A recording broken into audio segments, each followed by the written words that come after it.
नमस्कार, capital TV देख रहे हैं आप। मैं हूं आपके साथ पूजा। ब्रेकिंग नाउ में बड़ी खबर बिहार विधानसभा चुनाव से जुड़ी हुई आपको बता रहे हैं, जहां एनडीए के सीएम पद के उम्मीदवार को लेकर सस्पेंस अब पूरी तरह से खत्म हो चुका है। एनडीए की तरफ से बड़ा ऐलान सम्राट चौधरी की तरफ से कर दिया गया है कि नीतीश कुमार ही अगले बिहार के मुख्यमंत्री होंगे। दरअसल एक इंटरव्यू के दौरान सम्राट चौधरी से यह सवाल पूछा गया, जिसमें उन्होंने सारे कंफ्यूजन को क्लियर कर दिया और साफ साफ कहा कि सीएम पद के लिए कोई वैकेंसी नहीं है।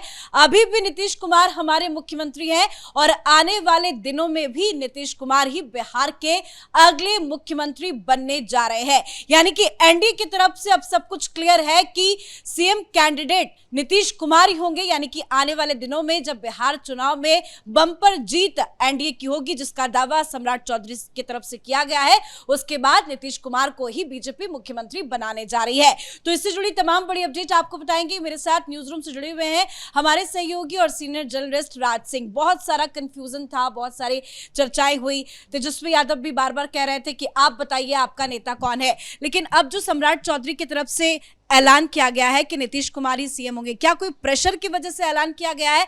ये रणनीति पहले से क्लियर थी, अब फाइनली उसका ऐलान हो गया। नहीं, देखिए, बहुत क्लियर था और भारतीय जनता पार्टी के जितने भी बड़े नेता थे वो ये कह रहे थे कि कोई वैकेंसी ही नहीं है, कोई वैकेंसी नहीं है एनडीए में। कोई ऐसा नहीं है कि सीएम का पद खाली है।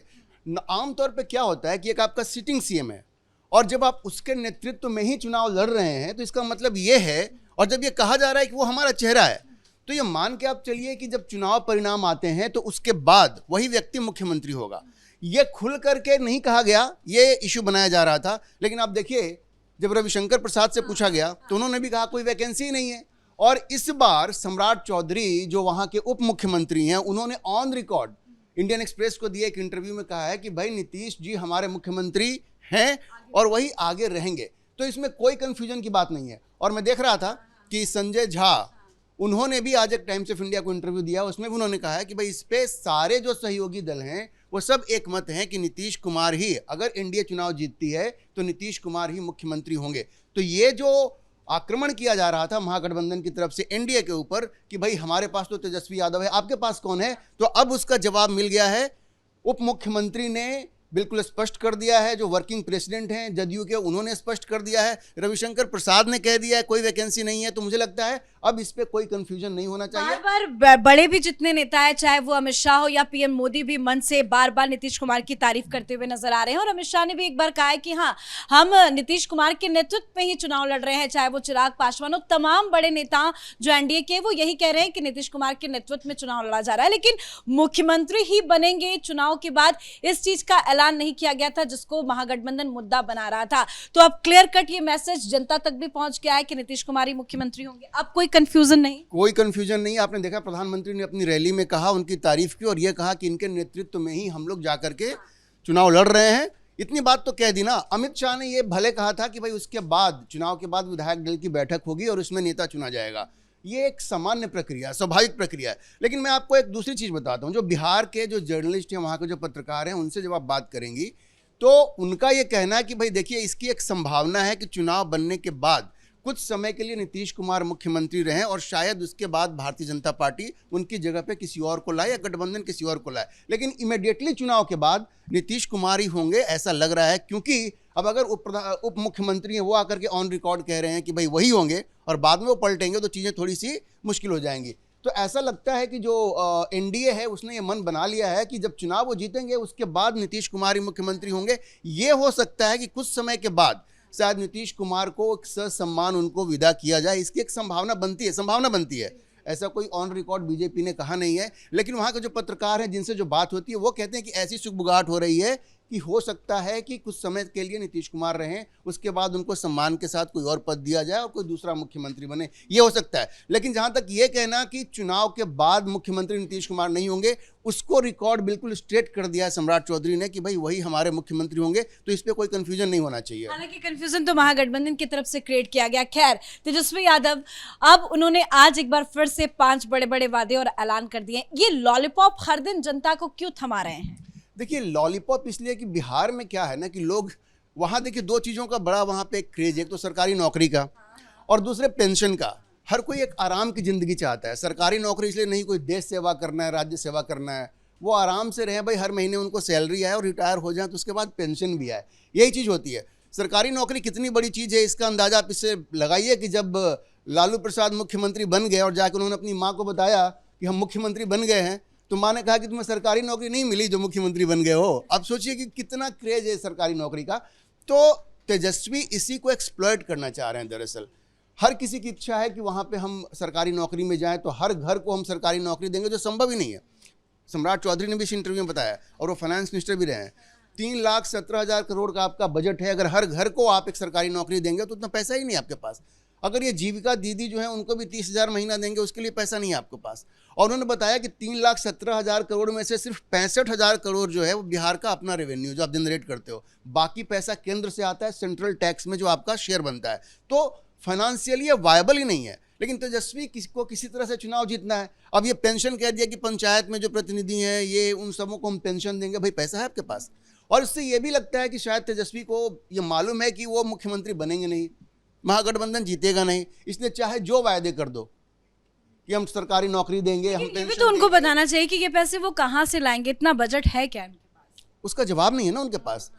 तेजस्वी यादव भी उप मुख्यमंत्री रहे हैं, उन्होंने भी सारा डेटा देखा हुआ है। इसीलिए लोग ये कह रहे हैं कि जानबूझ करके लोगों की आंखों में धूल झोंकने वाली बात है, क्योंकि जब आप उप मुख्यमंत्री थे आपने तो देखा होगा ना कि वहाँ पर क्या हमारे पास पैसा है, ट्रेजरी में कितना पैसा है। लेकिन आप जानबूझ के लोगों की आंखों में धूल झोंक रहे हैं, बाय हुक और बाय क्रुक किसी तरह से हम मुख्यमंत्री बन जाएं, ये उनकी मंशा है। लेकिन बिहार के लोग भी इतने भोले नहीं है। अगर जाके आप उनसे बात करेंगे तो वो पूछना चाहते हैं कि भाई जब 15 साल आपके माता और पिता की सरकार थी तो आपने कितनी नौकरियां दी। वो रिकॉर्ड तो उनका बिल्कुल खराब है ना। तो लोग कन्विंस नहीं हो पा रहे हैं। इसलिए तेजस्वी ये जो वायदे कर रहे हैं ना, इसका ग्राउंड पे अगर आप बातचीत करेंगे, जो हम लोगों की भी जिन लोगों से बातचीत होती है, जिन पत्रकारों से बातचीत होती है, वो कहते हैं कि ग्राउंड पे लोग ये पूछ रहे हैं कि चुनावी जुमला है और कुछ नहीं है, फंड ही नहीं है, आपके पास फंड ही नहीं है, आप कहां से इतनी नौकरियां देंगे। तो जनता में इसका कोई असर नहीं हो रहा है। एक बात और आपसे समझना चाहेंगे, अमित शाह जो लगातार चुनावी प्रचार में है, रैलियां कर रहे हैं और एक घुसपैठियों का मुद्दा वो बना रहे हैं, वो वादा भी कर रहे हैं कि खदेड़ खदेड़ के भगाया जाएगा, हालांकि उस पर काम बहुत ज्यादा हो रहा है।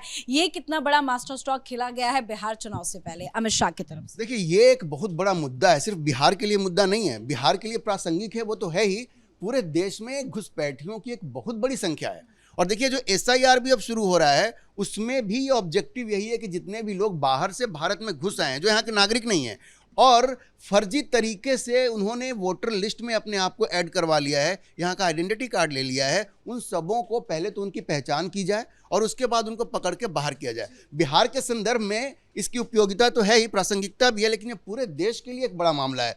और आप देखिए, जब से नरेंद्र मोदी की सरकार बनी है, ये उनकी एक प्रायोरिटी रही है, शुरू से एक प्रायोरिटी रही है। असम में आप देखेंगे वो एक सरकार है जो कि NRC भी बना रही है, नेशनल रजिस्टर ऑफ सिटीजनशिप भी बना रही है। तो भारतीय जनता, अब यह जो विरोधी दल है ना, चूंकि उनका सहयोग नहीं है, इसलिए वो चीज़ें इतनी स्मूथली नहीं हो रही हैं जितनी कि वो होनी चाहिए थी। इनको ये बात समझ में नहीं आ रही है। चूंकि दुख की बात यह है कि जो घुसपैठी हैं, जिनमें ज़्यादातर बांग्लादेश से आए हुए लोग हैं, धर्म के आधार पर वो कुछ पार्टियों के वोटर बन गए हैं। चाहे बिहार में मान लीजिए RJD के वोटर बन गए, वेस्ट बंगाल में चले जाइए जहाँ पे कि घुसपैठियों की एक बड़ी संख्या है, वो सब ममता बनर्जी को वोट करते हैं। और ममता बनर्जी तो अभी शुरू हो रही हैं, अभी मैंने सुबह में स्टेटमेंट देखा, वो कह रही है कि SIR शुरू हो रहा है, 65 लाख लोगों को बिहार के वोटर लिस्ट से हटा दिया। आप देखिए उसमें कितने लोग तो मृत हैं, है ना।